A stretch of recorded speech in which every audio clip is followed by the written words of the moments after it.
Muy buenas, aquí estamos compartiendo el primer programa de Hora Malvinas, un programa que desde ya quiero decir, me siento sumamente honrado de poder hacerlo, porque si hay algo que considero que llevo en el corazón, no solo es la camiseta, sino las ganas que algún día es y sean argentinas como corresponde, y que desde mi parte estoy tratando de hacer lo posible para sumar un grano de arena a esta causa como todos tenemos que hacerlo. En este primer programa agradecemos la presencia de la señora gobernadora, a quien le damos las muy buenas. ¿Cómo le va, gobernadora? ¿Qué tal? ¿Cómo está?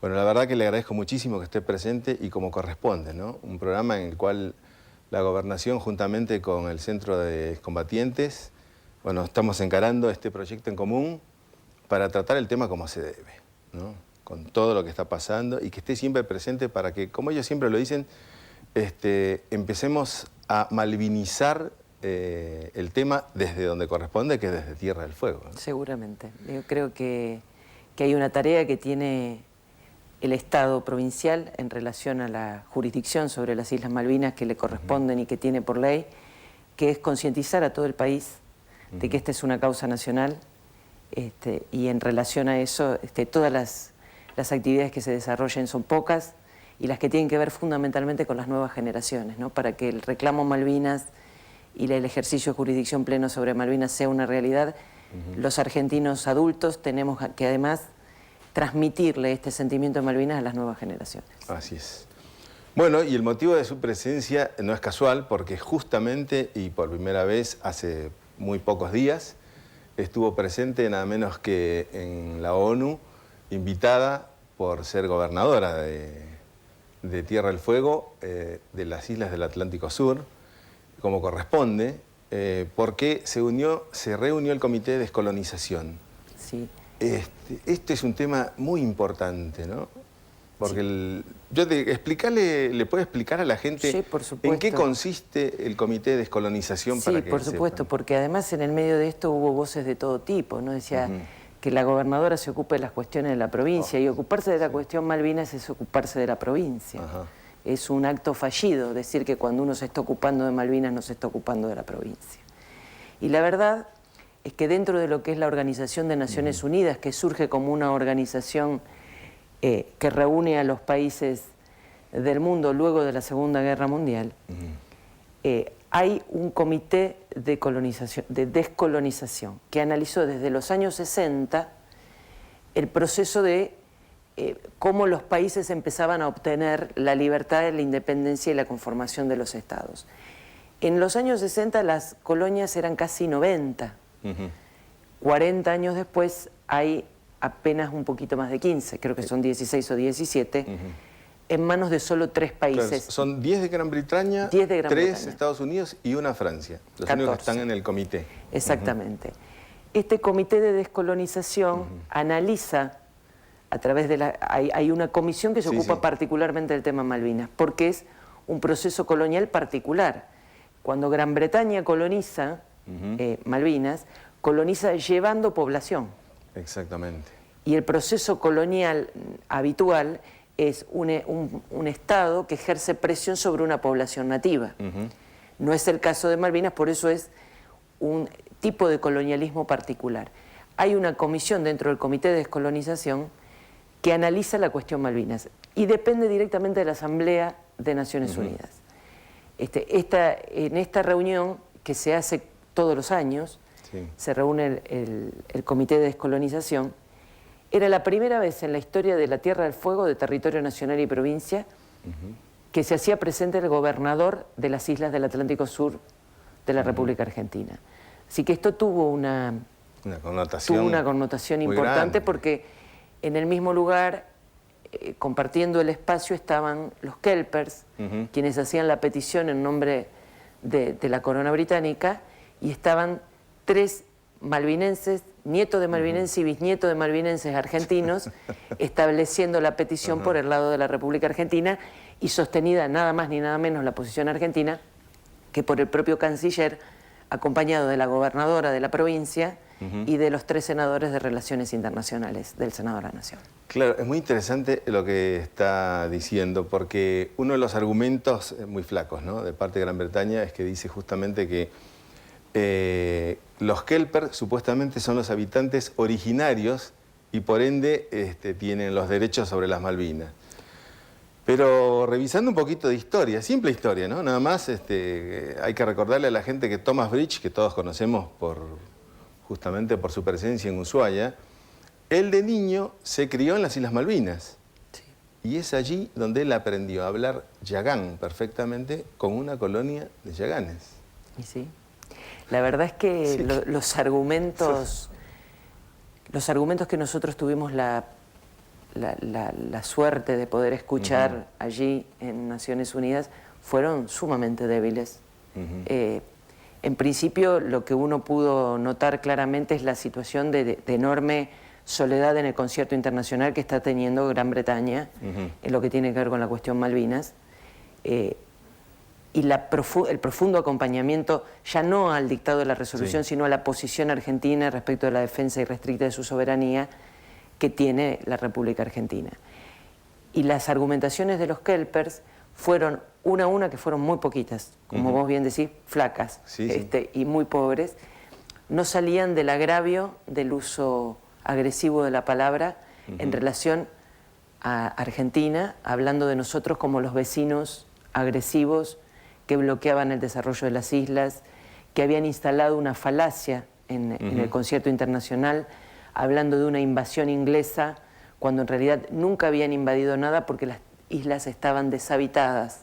Esto sostuvieron sin poder acreditarlo de ningún modo y ninguna otra herramienta, ningún otro elemento de juicio, cuando la petición argentina fue sostenida desde lo histórico, desde lo geográfico, desde lo geológico, desde...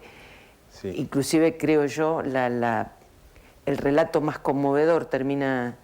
independientemente de la firmeza y la fortaleza de los tres relatos, termina siendo el de Alejandro Bett, malvinense nacido, que debió abandonar las islas por trabajar en la ADE, Líneas Aéreas del Estado, luego de la guerra, quedando su hija y su nieto en las Islas Malvinas, y él no pudiendo regresar a radicarse por el solo hecho de ser argentino. Cuando los Kelpers hacen uso de la palabra, dicen que Argentina los acusaba de discriminar y que en ningún momento discriminaban, argumento que fue echado por tierra delante de ellos por la palabra de Alejandro Bett. Y ante esos argumentos vos simplemente podías escuchar. Solamente podía escuchar la palabra, de acuerdo a la metodología que tiene el comité, se había hecho el anuncio de quienes estábamos presentes, pero la palabra la ejercen quienes están o estuvieron en Malvinas, y el representante del país, que en el caso de las relaciones internacionales es el canciller. La comisión es una comisión, como te decía, que depende del Comité de Descolonización, que es, digamos, parte del comité y depende de la Asamblea de Naciones Unidas, y van haciendo uso de la palabra los países, con un representante por país. El único país que pueden hablar dos veces, o sea, digamos, dos instancias, son los países peticionantes, en el caso de Gran Bretaña y Argentina. El resto de los países hablan una sola vez y solo el representante del país. Ahora, este comité se reúne una vez al año, ¿no? Y dice textual que tiene que monitorear, en realidad, el proceso por el cual se producen los avances. La descolonización de las potencias colonizadoras. Hay algo muy interesante en la posición de Gran Bretaña. En las Naciones Unidas hay una hilera de asientos, de escritorios, donde están los representantes de los países, y una segunda hilera donde están los peticionantes. Gran Bretaña no se sienta en el lugar de la representación de los países porque no está de acuerdo con que ellos son los colonizadores. Se sientan los Kelpers en calidad de peticionantes y niegan la existencia de una colonia y hablan de un Estado protector, digamos, el protectorado británico. Se suscitó una situación compleja con la prensa nacional cuando empiezan a plantear todas estas cuestiones los Kelpers.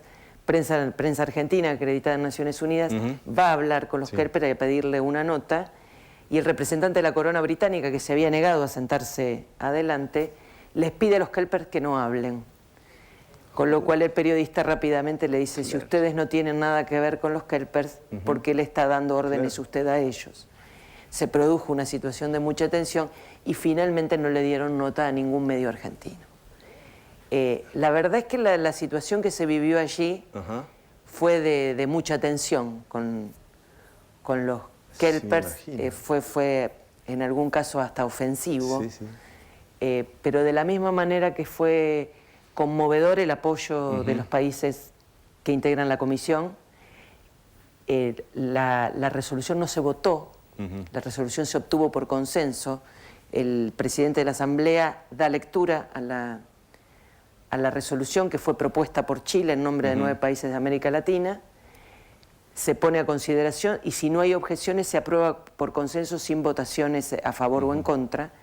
Y hubo solo 2 posiciones, el caso de Nueva Guinea y de Sierra Leona, quienes esgrimieron, en el caso de Nueva Guinea, apoyando la resolución, pero esgrimiendo el principio de autodeterminación de los pueblos, como reconociendo esto que vos planteas de que los ingleses son comunidad originaria de Malvinas. Claro, y no lo son. Y no lo son, que es el principio que negamos. Exacto, y es uno de los principios fundamentales que establece justamente el comité. Así es, como integridad territorial. Claro, el territorio es de los pueblos originarios. Exactamente. Bueno, y me diste pie para hacerte una pregunta que te pediría por favor que aclares porque estuviste justamente ahí. Es el multimedia, vamos a decirle así, cuando transmitió estas informaciones que eran realmente favorables para la causa, ¿no? Absolutamente. Manifestó con un cierto tono no muy agradable, como las abstenciones de Colombia y Perú, lo cual no cayó muy bien porque se sabe que Perú apoyó la causa Malvinas realmente como ningún otro país. Sí. Y esto resultó muy chocante, ¿no? Porque si es alguien que realmente se sumó a la causa desde el principio, ayudando con todo tipo de todas maneras y de todas formas. De todas las maneras se expresó su solidaridad. ¿Cómo se abstuvo en este punto, no? No forma parte de la información oficial que ha sucedido en la reunión de la comisión este planteo. En principio, ni Colombia ni Perú integran la comisión. Perú se sumó en carácter de oyente e hizo un planteo. O sea, no podía firmar porque no formaba parte de la comisión. Y aún si no hubiese firmado, lo que no hubo fue votación, por lo cual no hubo abstención alguna de ningún país. Porque lo que se sometió fue el consenso. Sí, sí, sí. El planteo fue el siguiente. Chile toma la palabra como miembro de la comisión, miembro pleno de la comisión, toma la palabra y habla en nombre de 9 países, dando el texto de la resolución, instando a las partes a dialogar en razón de la soberanía y apoyando la posición argentina. Luego de dicho esto, el presidente de la Asamblea dice: someto a la consideración de todos los representantes de los países el proyecto de resolución que acaba de presentar Chile en nombre de 9 países. Ninguno pide la palabra para negarse, para objetar, para absolutamente nada. Habla el embajador chino favorablemente respecto a la posición argentina. Habla el embajador sirio y van tomando la palabra los distintos países. Quienes yo recuerdo tomaron la palabra fue Brasil, Venezuela, Uruguay, Bolivia. Luego toma la palabra Sierra Leona, que plantea que no acompaña la resolución porque sostiene la autodeterminación, y al día siguiente habla Nueva Guinea en una posición un tanto dual, apoyando la resolución pero sosteniendo la autodeterminación. No hubo absolutamente nada más, no hubo abstenciones y reitero, ni Perú ni Colombia integran la comisión, por lo tanto no pueden abstenerse de opinar respecto de una comisión que no integran. Qué interesante, ¿no? Cómo tergiversaron la información como diciendo todos menos... Sí, esto no sucedió. No sucedió.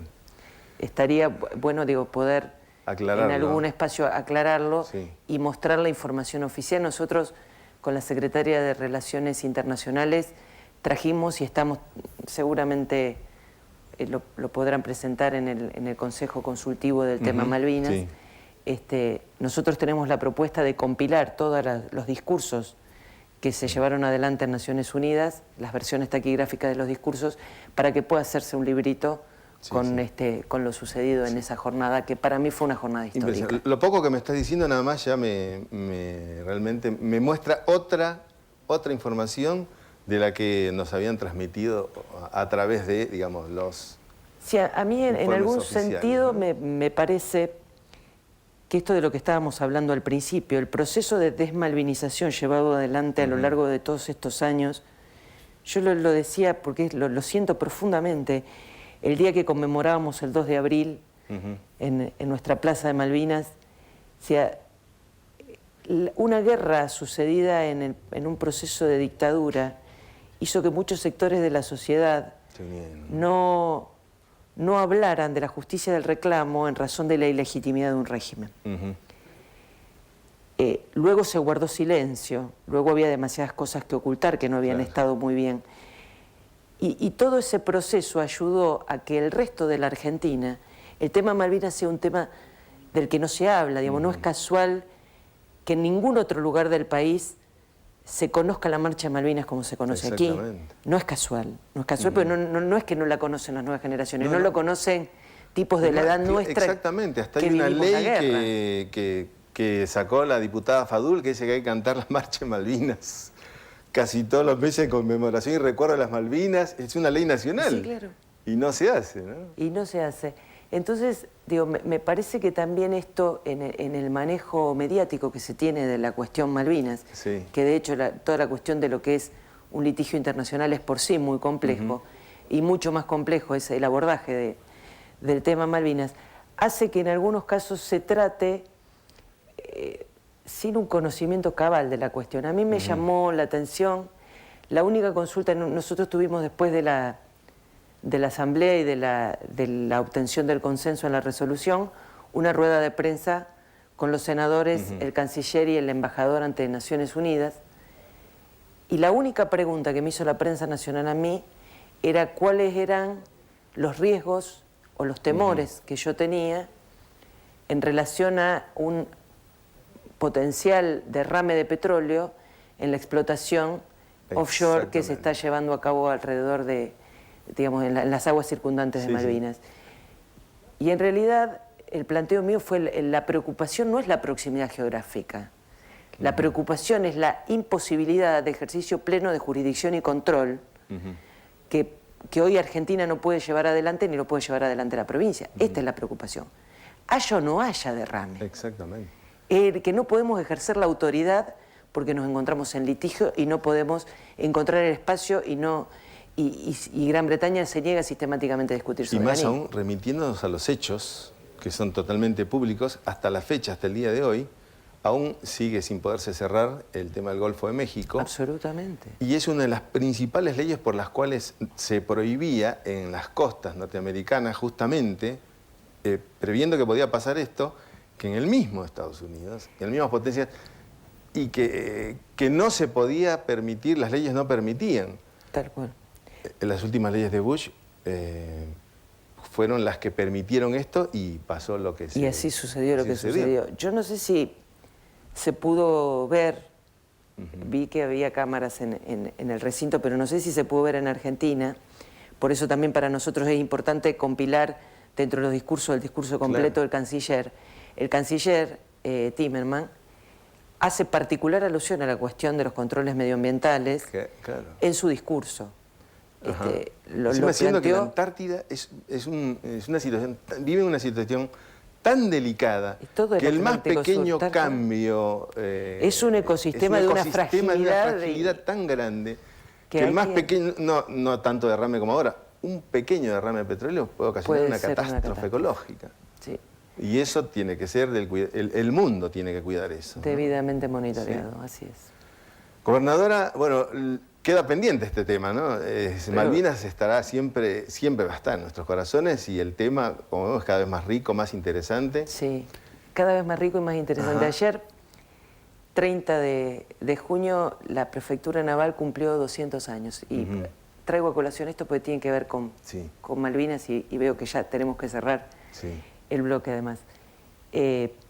La propuesta de la Prefectura Naval Argentina en la figura del prefecto mayor Arce, que me hizo llegar, y a mí la verdad que me emocionó mucho, fue enviarme un papel en blanco con el logo de la prefectura, y la propuesta de ellos era darle a 200 personas de distintos lugares del país con cercanía con la prefectura, una hoja para que en manuscrito pudiésemos hacerle una carta a los hombres de 2110, los hombres del tricentenario. Ajá. Los hombres y mujeres de la prefectura del tricentenario. Esa carta manuscrita iba a ser guardada en un cenotafio en el edificio central de la prefectura e iban a ser abiertos ese cenotafio en el 2110.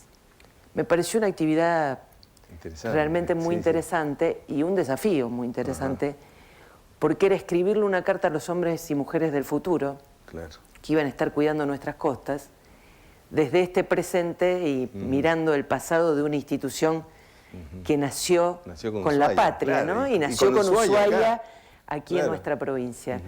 Así que decidí que esa carta era como ese eslabón en la cadena que juntaba presente, pasado y futuro. Y traté de imaginarme a esos hombres y esas mujeres que en 100 años más la iban a leer. Y les escribí que deseaba que ese 30 de junio de 2110, cuando ellos estuviesen leyendo la carta, estuviesen también custodiando las costas de nuestras Islas Malvinas como parte consolidada de nuestro territorio, y eso habrá querido decir que los que hoy somos presentes y para ustedes mañana seremos pasado, habremos hecho las cosas bien para que ustedes estén en ese lugar. Increíble, pero bueno, es la esperanza y yo creo que así como todos tenemos ganas de que el sábado Argentina le gane a Alemania, todos tenemos en el corazón que algún día las Malvinas también van a ser argentinas. Yo estoy segura. Y tenemos la responsabilidad de ir dando los pasos para que el efectivo ejercicio de jurisdicción se pueda hacer rápidamente.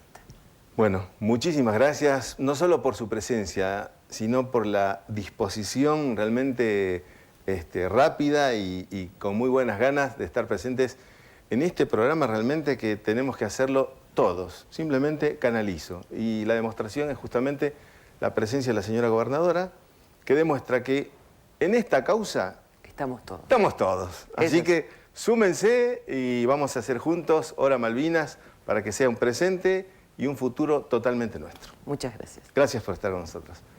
Nosotros, bueno, seguimos con el programa, después volvemos.